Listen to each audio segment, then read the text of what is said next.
Good morning, Your Excellencies, Governors, distinguished guests, ladies and gentlemen. On behalf of the Central Bank of Malta, I am Marco Grech, and I welcome you to the launch of the bank's 2022 annual report. And I thank you for accepting the bank's invitation to be present with us this morning. As you might have already seen, the annual report includes the bank's financial statements, as well as an analysis of the economic and financial developments in Malta and abroad. It also includes a review of the bank's main operations during 2022. To review in detail the annual report, we have with us today Professor Edward Cicluna, the bank's governor, Deputy Governors Mr. Alexander De Marco and Mr. Oliver Bonello, and the bank's chief economist, Dr. Aaron Grech, who will explain the salient elements of the annual report. You are most welcome to take a copy with you of the report or download a copy by scanning the QR codes available on the bistro tables. On the occasion of the 55th anniversary of the bank, the ECB President, Ms. Christine Lagarde, has graciously conveyed us a message, a video message, that we will be playing now.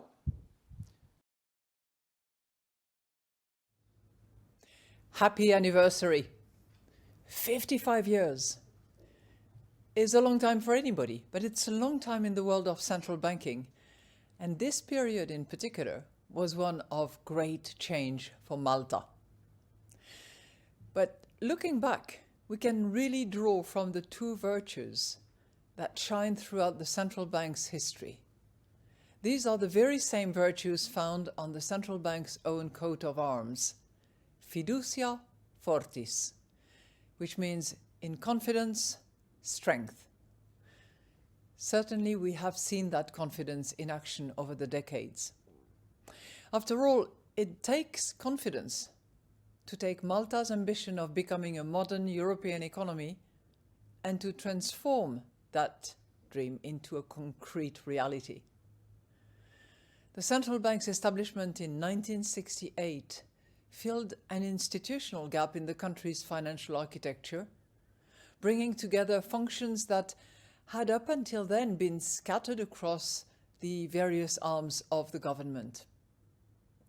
The bank then went on to help establish Malta's first formal payment system that was compliant with international standards, before playing a pivotal role in the country's successful efforts to join the European Union in 2004, and later, in short order, in 2008, the Euro family.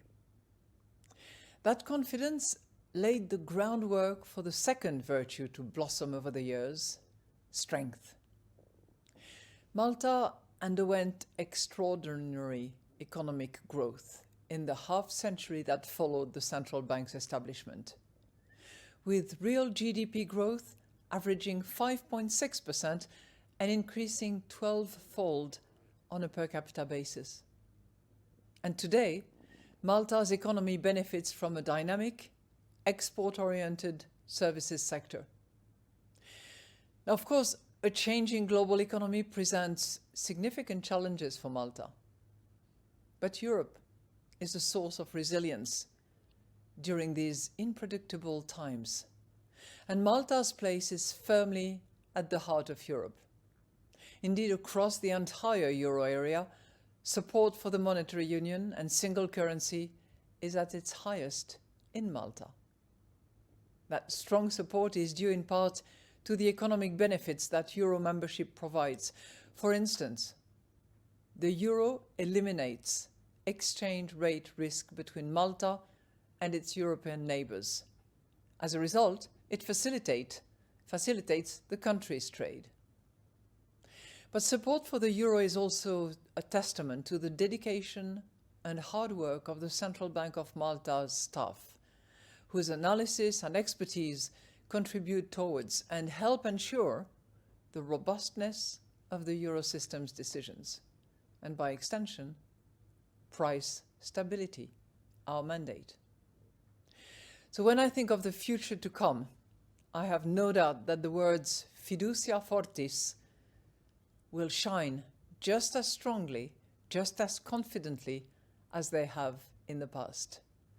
And again, let me say to all of you, very happy birthday to the Central Bank of Malta, and all the best to each of you.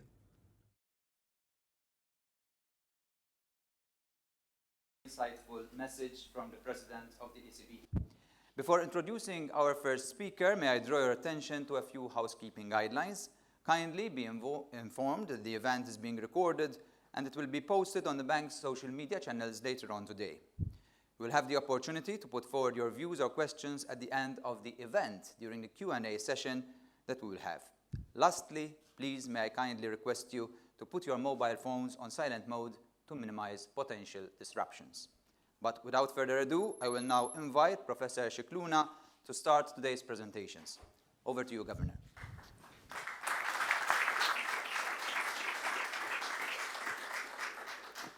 Welcome all. Good morning. First of all, I need to thank our President, Christine Lagarde, for graciously giving us that recording. Just to show you who Christine is, she was involved in a car accident the day before. She had a meeting very early in the morning at 8:30. She was punctual, spent the whole day in a governing council. And at the end of the day, she had to stay late in order to record that for us. So, we're, very thankful. And also an important note of thanks then goes to all the staff at the bank. I mean, the annual report is a conglomeration of all the activities, all the hard work, all the decisions, all the meetings, all the presentations we've had throughout the year. Whether it's communications, PR, banking, the economic policy. Every department has done its part, and we're very proud to be part of the Eurosystem, in a big family, which includes big countries, Germany, France, Spain, and so on. So here we are. I will be touching on the ECB decisions we've had in the Governing Council, which affected the interest rates. As expected, in 2002, let's start with the first slide. Yeah, as you can see on the left-hand side, we have the inflation rate for the euro area, and in blue is the core inflation once you remove the energy and food prices. And as you can see, in 2002, the Governing Council had to begin to raise interest rates in the context of heightened inflationary pressures.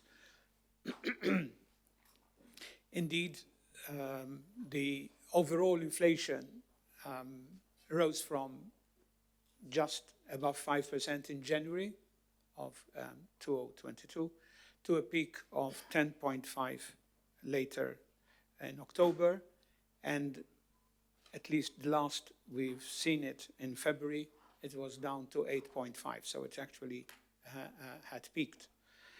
The same can't be said for the core inflation. But in any case, the rate is still higher than our target of 2%. This reflected energy costs and food prices. We all know it's now history, but we're still living it because of the pandemic followed by the war in Ukraine. But coming now to the core inflation, which hasn't peaked yet, we can see that in December we left the core at 5.2%. In February, it went up, even to 5.6. So this is something which still is bothering us as policymakers, that we are awaiting that it will peak and hopefully also then be brought down, because as we know, the core inflation reflects the expectations and the underlying pressure. The Governing Council took firm decisions and to achieve its inflation objective of 2%, and the interest rate on deposit facility, the MRO, and the margin lending facility were all raised by a total of 250 basis points each throughout, by the end of the year. And further 250 basis points increases this year in February and March, which brought them to 3%, 3.25, and 3.5 respectively as you can see on the right-hand side of the chart. The policy rate increases were complemented, actually preempted. In other words, we've started before with the reduction of the size of the Eurosystem balance sheet. The net asset purchases, which featured so strongly during the pandemic and continued when inflation was in negative territory as well, and very, very benign. And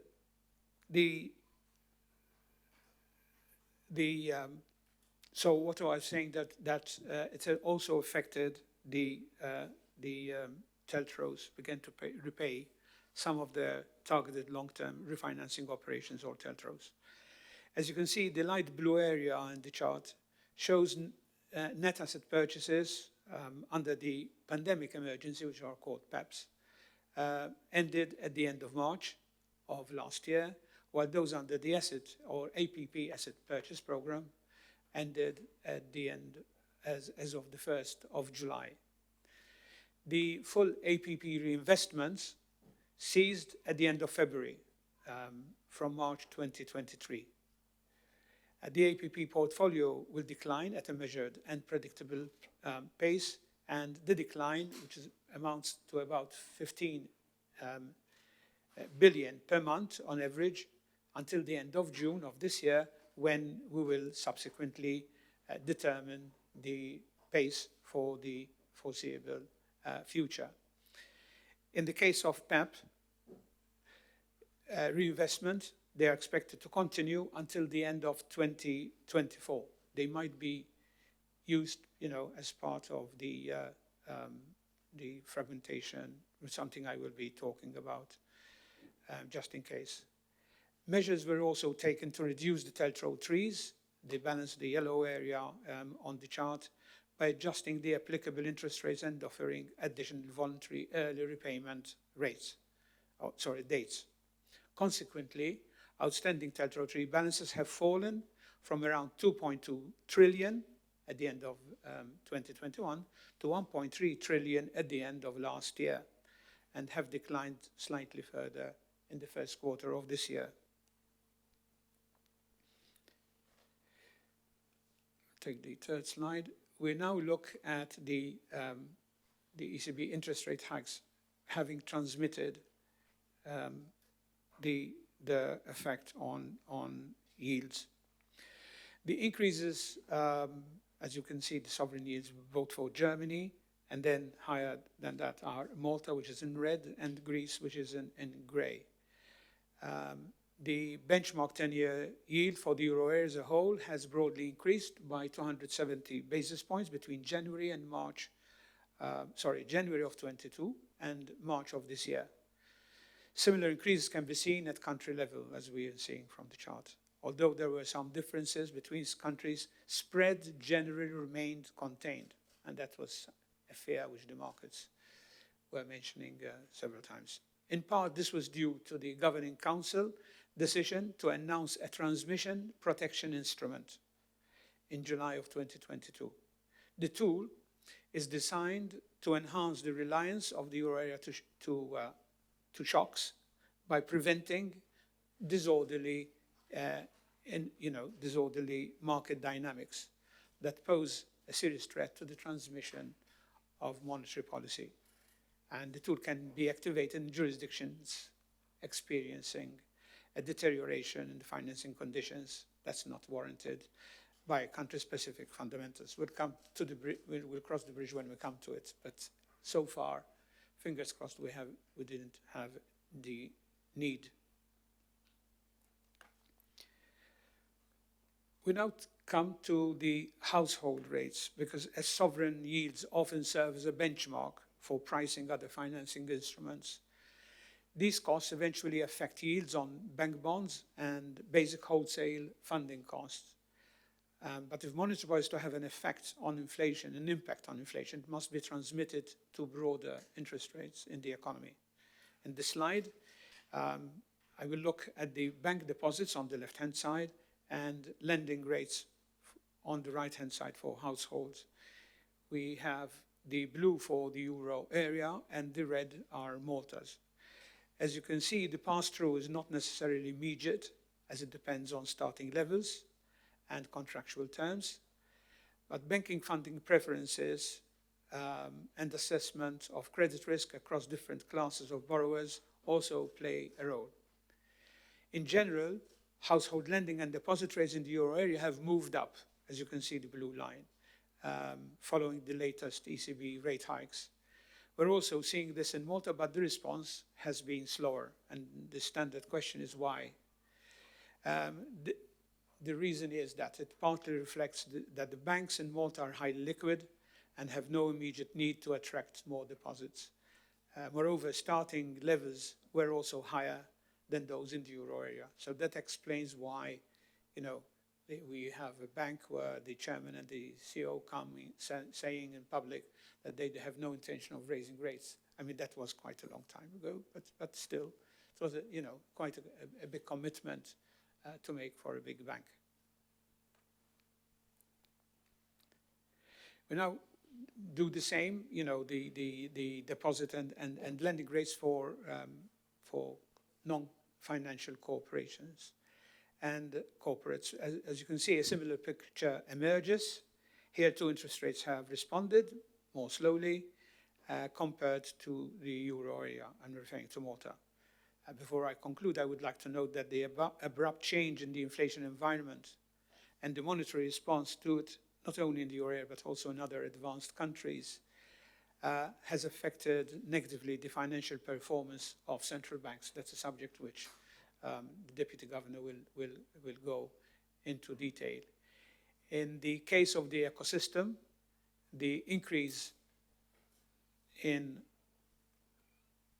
policy rates automatically generated a higher expense on deposits that credit institutions hold with the National Central Bank.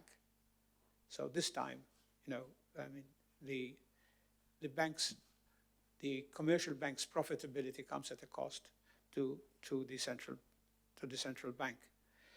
Although the tightening monetary stance that began in 22 has had an adverse impact on our financials, such a negative effect is inevitable in the fight against inflation. The whole message is, look, we're not in the business of making profits. If we want, we can play with interest rates, but then, we forget about inflation. Our mandate is price stability. So we keep our eyes, steady on inflation, and come what may, if interest needs to rise, we will raise them, and even if they come at a cost to central bank. As I said, the Deputy Governor DeMarco will elaborate. I'm going to conclude with a few comments on the monetary policy outlook now. What about the future?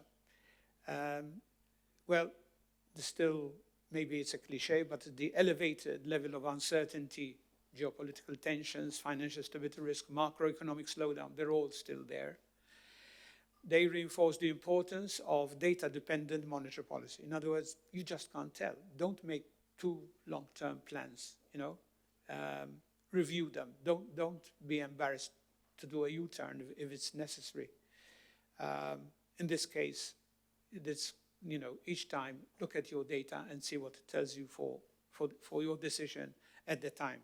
You can imagine the last meeting we had the Credit Suisse crisis. Just on the same day we're taking a decision. We had to sleep on it because the decision was the following day. We had our people, the staff at the ECB, working overnight to see exactly what are the ramifications and so on and so forth. And then we decided to go on with that decision at the time. So the ECB staff projections, at least up till now, tell us that the headline inflation will remain too high for too long. So our projection is 5.3 for this year and 2.9 for next year, and hopefully 2.1 in 2025. So as policy rates enter restrictive territory, then the balance of risks between doing too much or doing too little is increasingly important. For sure, we need to do more to tackle inflation, and especially core inflation, so as to bring it to our target. However, we must also stay vigilant not to overdo the pace and lengthening of this tightening cycle, because we know what the ramifications are. So we are also looking on the sides while looking ahead with attacking the inflation monster, so to speak. Well, that's from my end. Thank you.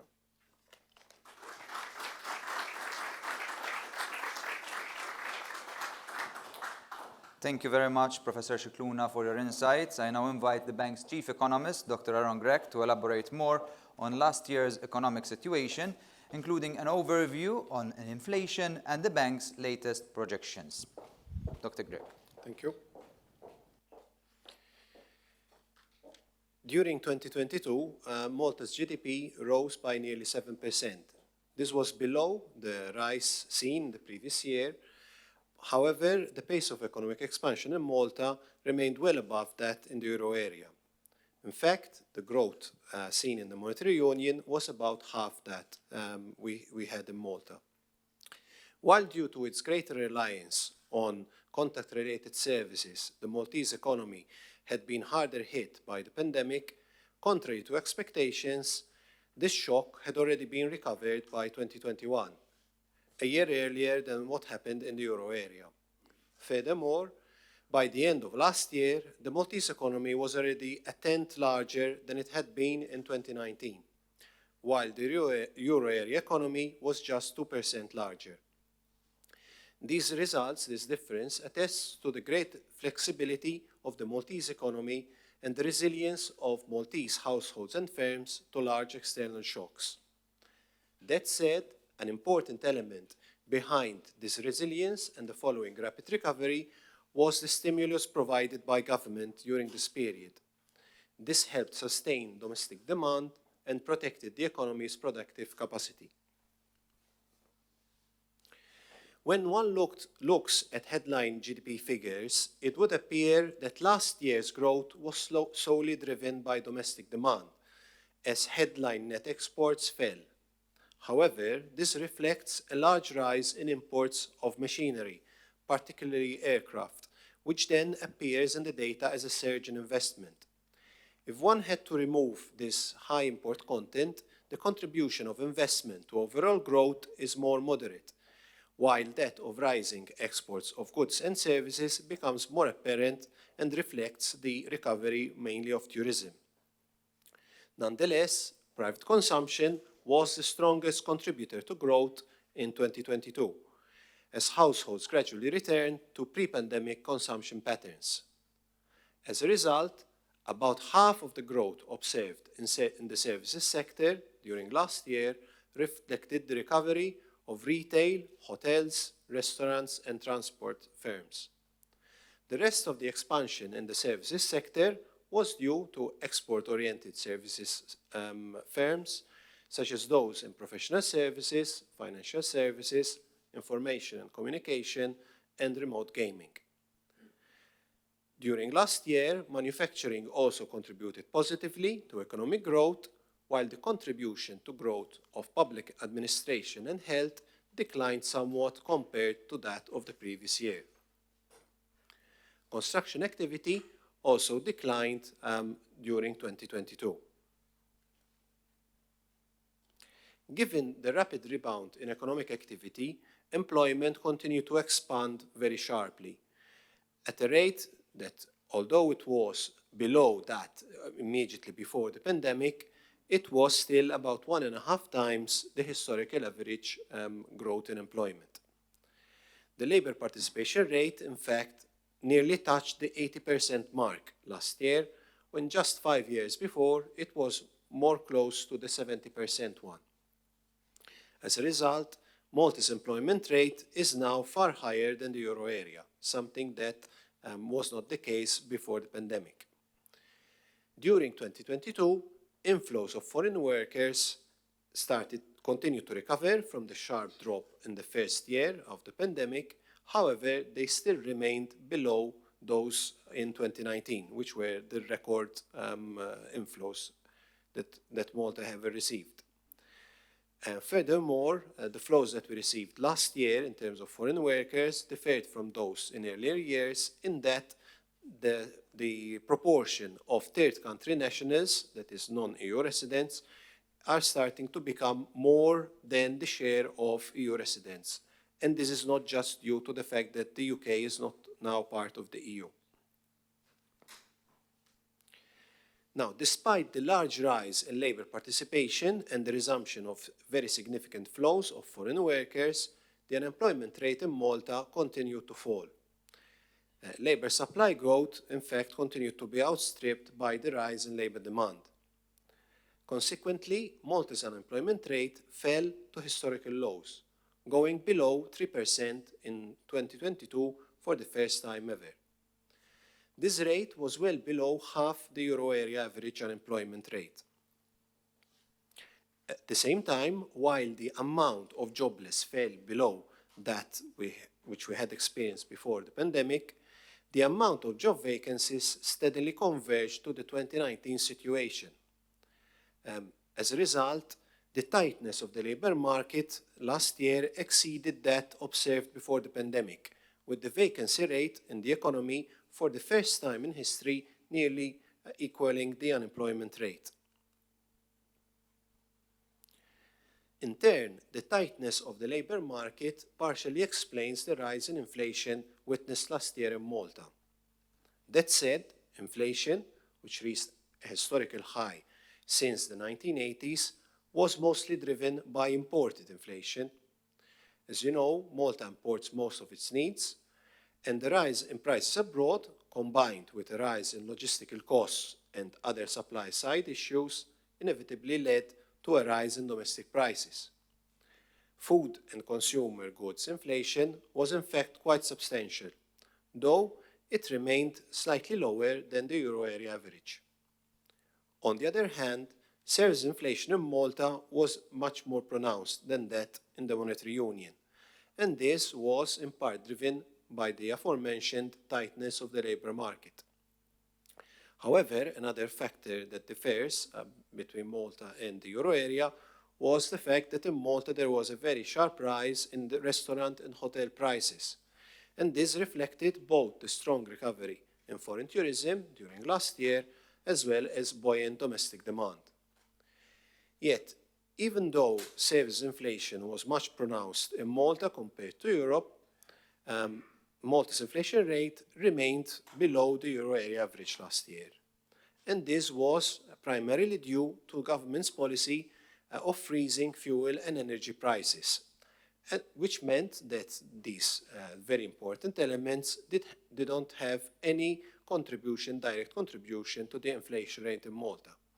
This compares to a situation in Europe where energy and fuel prices directly contributed to boost the inflation rate by about a third. Of course, the policy of keeping energy and fuel prices constant had a significant impact on government finances. Malta's fiscal deficit, as a result, fell only marginally compared to the previous year, as the fall in pandemic-related spending was mostly offset by the cost of rising support to the energy provider and to fuel importers. The fiscal position, Malta's fiscal position, which prior to the pandemic had been amongst the best in Europe, is now characterized by a deficit that is nearly double the euro area average. However, the significant economic expansion that has been experienced here in Malta is dampening the rise in the debt burden. The latter remained well below the 60% Maastricht Treaty reference value. At 53% of GDP, Malta's debt ratio also compares very well with the 95% euro area average debt ratio.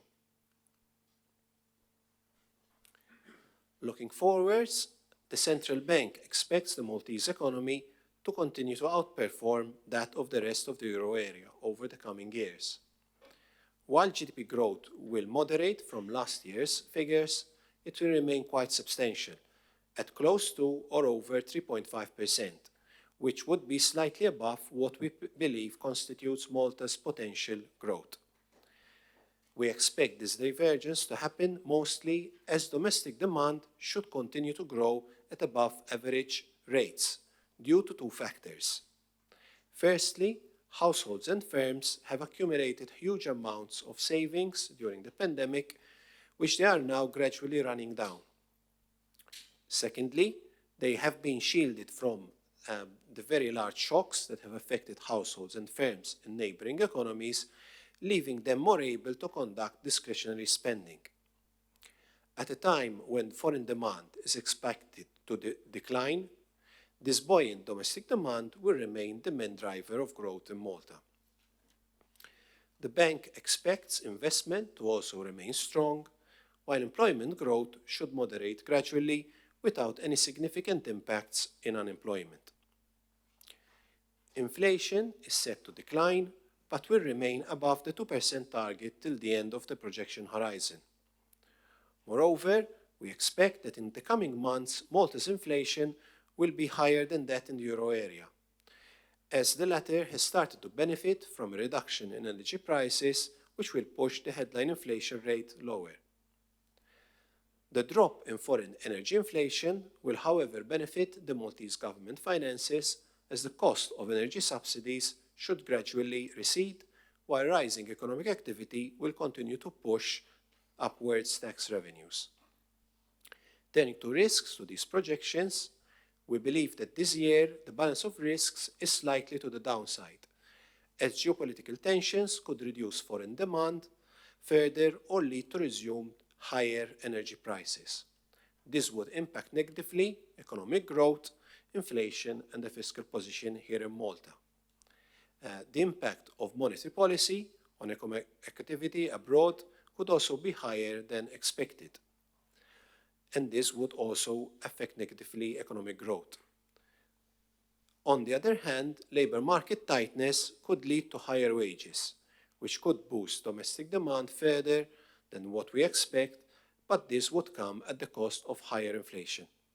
Thank you.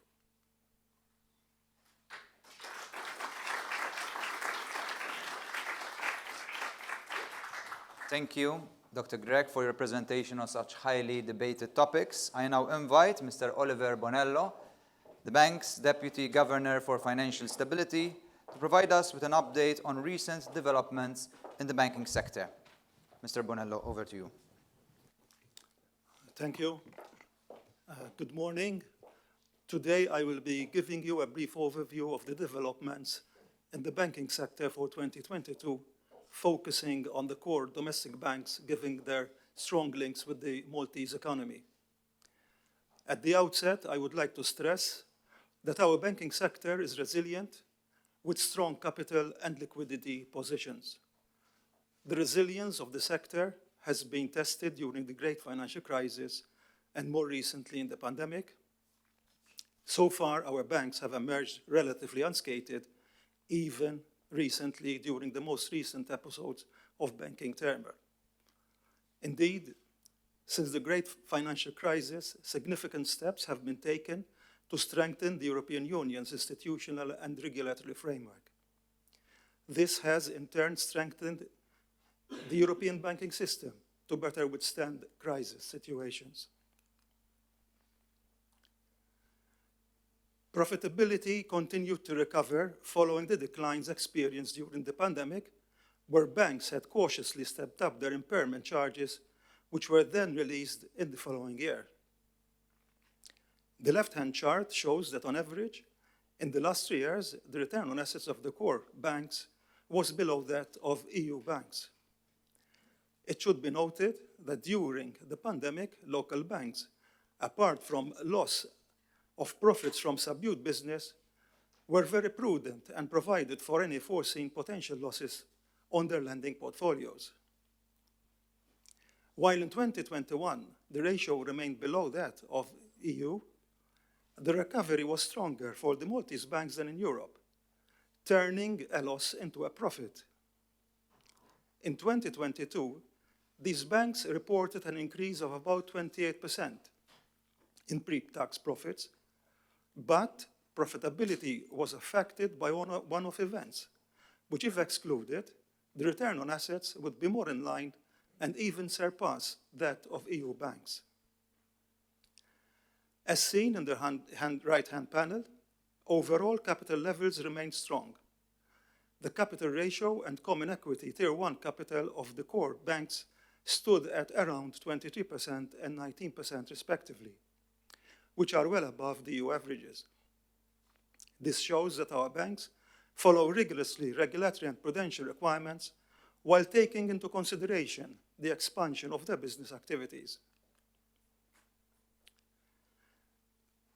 The strong liquidity of the banks is shown by the overall high liquidity coverage ratio, which stood at around 163%, significantly exceeding the minimum requirement of 100%, as well as the 165% for the EU banks.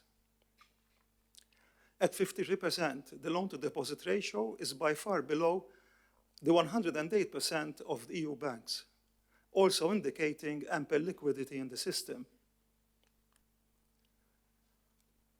As mentioned in my introduction, Maltese banks remain resilient. The issues related to SVB, Signature Bank, and Credit Suisse were rather idiosyncratic in nature and occurred outside the euro area where different regulations apply. Of course, the collapse of Credit Suisse could have had a ripple effect across the eurozone, but its quick sale to UBS has helped stem the potential threat for contagion. Though indirectly, global banks' equity and debt were strongly affected on financial markets. The central bank stress tests reveal that the local banks can withstand a certain degree of deposit outflows, given that they are highly liquid, even when subject to severe shocks assessed under various adverse scenarios. Furthermore, they hold ample Eurosystem eligible assets which they can pledge to obtain funding from the central bank. Bond holdings are also assessed in isolation and tested against a deterioration in credit quality, namely an increased risk of default and price changes. Results show that all banks remain well capitalized and exceed their regulatory requirements. Furthermore, the central bank carries out scenarios of interest rate risk in the banking book to assess the impact of changes in interest rates on the bank's interest-bearing assets and liabilities. In the hypothetical scenario, which feature increases in interest rates, bond prices drop as yields increases, and banks need to take into account unrealized losses. However, results show that increases in interest rates lead to a larger increase in interest income than in interest expense and revaluation losses, given the composition of the balance sheets. And this results in a net positive impact on profitability and ultimately capital.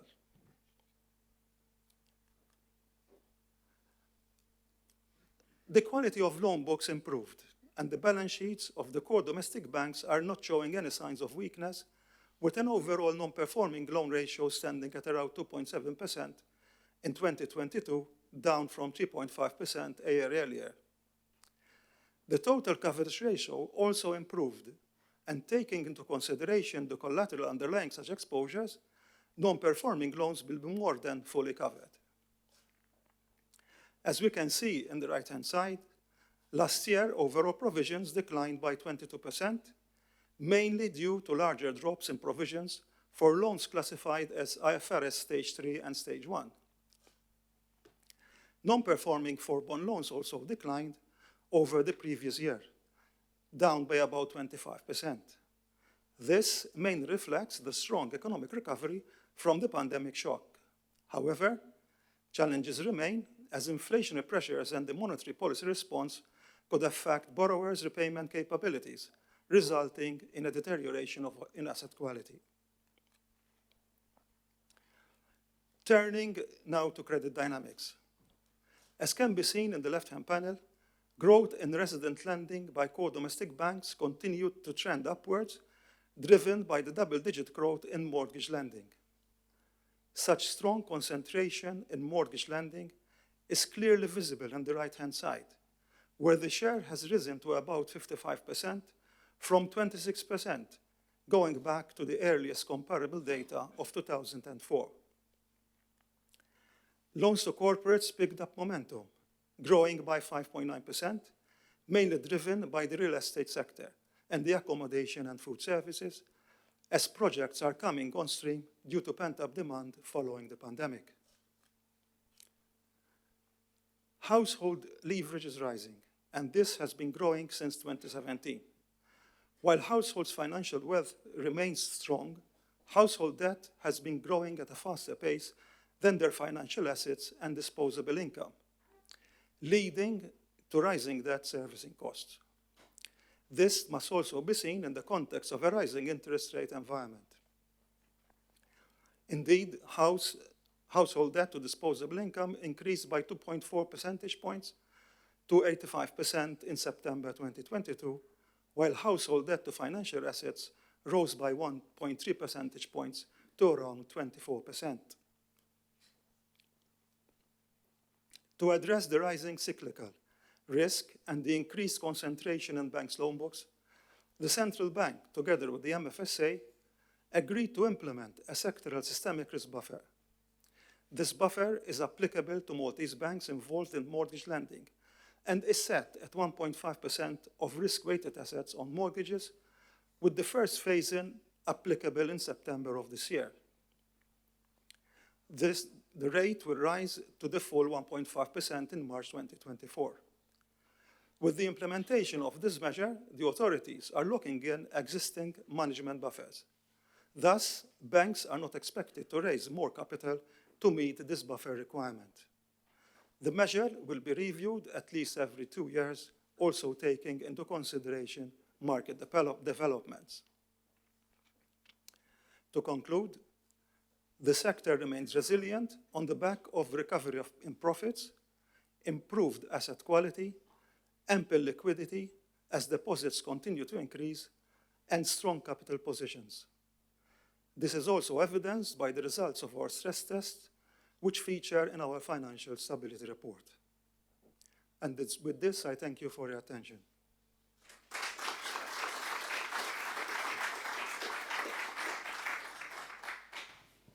Thank you, Mr. Bonello, for your contribution. To conclude this morning's presentations, I now invite Mr. Alexander De Marco, the bank's Deputy Governor for Monetary Policy, to give us further details on the bank's financial statements and results. Mr. De Marco, the floor is yours. Thank you. Good morning to all. I will take you through briefly the financial results of the bank for the year ending December 2022. As the Governor mentioned earlier, the primary objective of Eurosystem central banks is that of achieving price stability. In 2022, the monetary policy of the Eurosystem and that of other central banks of advanced economies shifted swiftly, resulting in a rapid and steep rise in interest rates.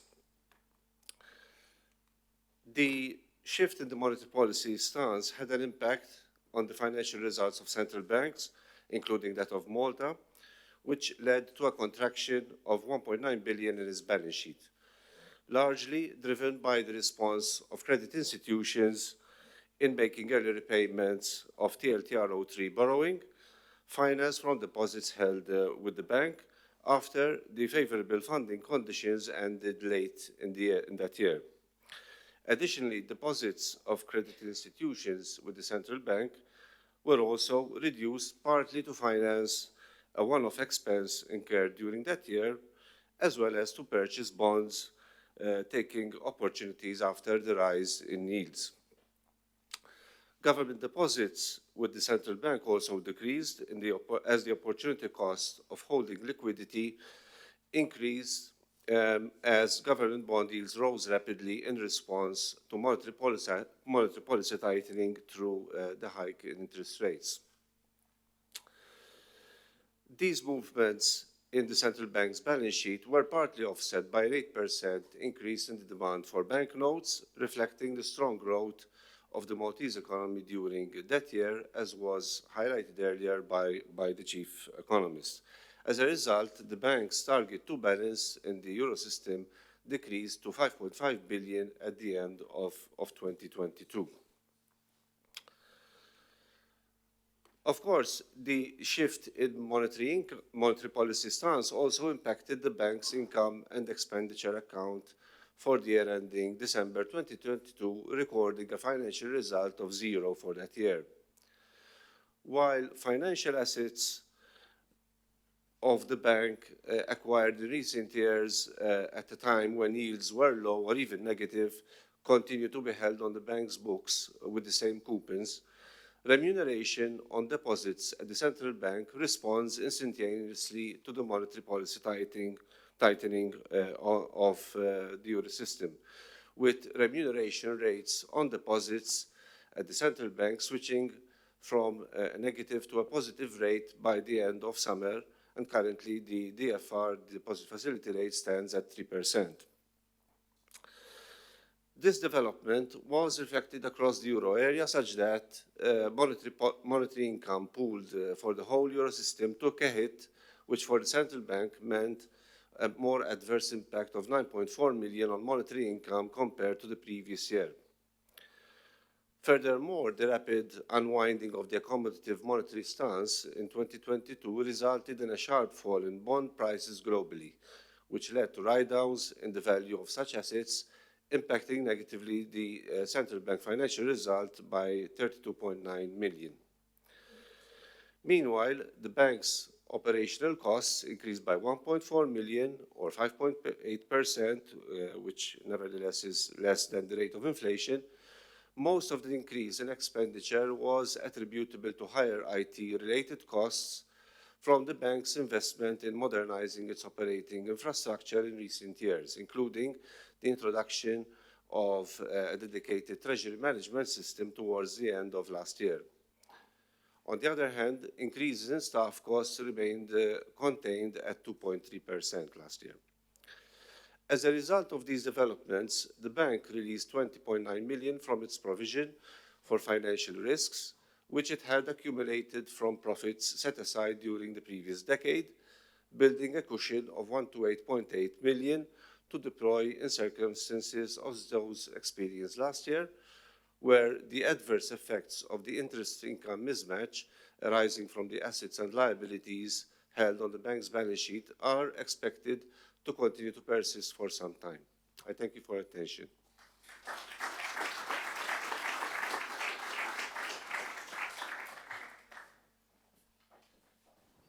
To an end, we would like to thank all our distinguished speakers for their contribution and also yourselves for attending today to this annual report launch. We do hope that you found it interesting, and may I remind you that the recording of this event will be posted on the bank's social media channels soon. I wish you all the rest of the day.